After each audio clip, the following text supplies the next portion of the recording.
Gas সংকটের আরো খবর জানাতে আমাদের সাথে সহকর্মীরা যুক্ত হচ্ছেন।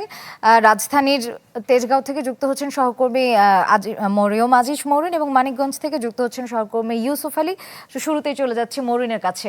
মরিন, গ্যাস সংকটে অবস্থা তো প্রায় 2 সপ্তাহ হতে চললো। এই সংকট কাটাতে সরকারের উদ্যোগ এবং জনগণের ভোগান্তি, দুই বিষয়ই বলবেন।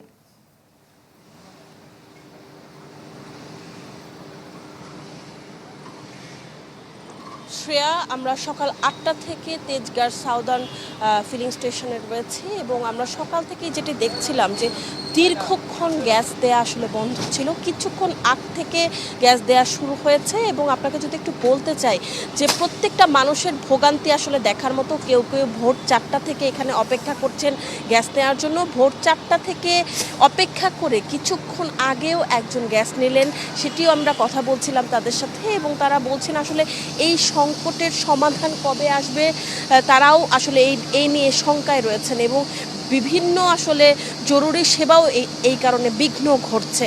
এবং আপনাকে যদি বলতে চাই, আপনি যেটি বললেন যে দীর্ঘ 2 সপ্তাহ ধরে এই গ্যাসের সংকট কিন্তু মানুষের জীবনযাত্রাকেও অনেকটা থামিয়ে দিয়েছে। এছাড়া সিএনজি চালকরা আসলে বলছিলেন, এখানে যারা সিএনজি চালক আছেন তারা বলছিলেন তারা আসলে সর্বোচ্চ 60 থেকে 100 টাকার মধ্যে গ্যাস পাচ্ছেন, যেটি আসলে 2টা বা 3টা ট্রিপের উপযোগী। এরপরে তাদের আবার এসে 3-4 ঘন্টা লাইনে দাঁড়িয়ে গ্যাস নিতে হচ্ছে, যেটি আসলে দিনের অর্ধেকই সময় চলে যাচ্ছে গ্যাস নেওয়ার জন্য। সেই ক্ষেত্রে তাদের যে জমাটা রয়েছে, প্রত্যেক সিএনজিতে 1150 থেকে 1200 টাকা দিতে হচ্ছে।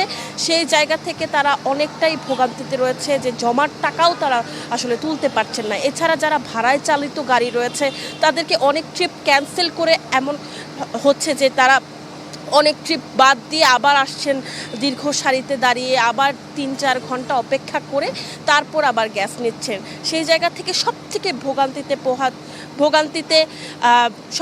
ভোগান্তিতে রয়েছেন যারা চালক রয়েছেন তারা, কারণ বিভিন্ন প্রতিষ্ঠানে যারা কর্মরত আছেন তাদের আসলে ভোর থেকে বা রাত থেকে অপেক্ষা করে আসলে গ্যাস নিতে হচ্ছে। সেই জায়গা ধন্যবাদ মরিন। এবারে আমরা মানিকগঞ্জের খবর জানবো, সেখানে আছেন ইউসুফ আলী। ইউসুফ, আমাদেরকে জানান মানিকগঞ্জের ফিলিং স্টেশনগুলোতে গ্যাস সরবরাহ কেমন দেখতে পাচ্ছেন? ডিজাইন, এলিগেন্স, বিউটি, সেরা পণ্য সবার জন্য জেভিকো।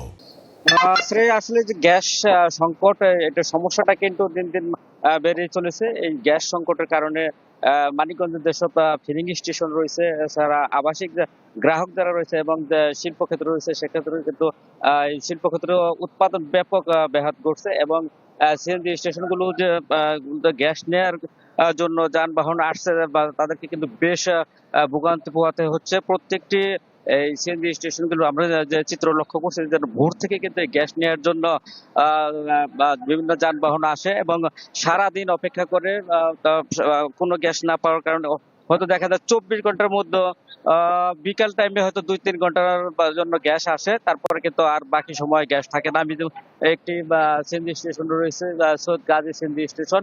তো এই স্টেশনে কিন্তু আজকে 6টা থেকে কিছু পরিমাণ গ্যাস আসছে, মানে গ্যাসের চাপটা অনেক কম। যেখানে 200-250 গ্যাসের চাপ থাকে, সেখানে কিন্তু এই মুহূর্তে গ্যাস দিচ্ছে 70 পিএসআই বা এরকম চাপ রয়েছে এবং যে কোনো মুহূর্তে কিন্তু এই চাপ কিন্তু শূন্যে নেমে আসতে পারে। তাই যানবাহন চালকদের কিন্তু বেশ ভোগান্তিতে পড়েছে।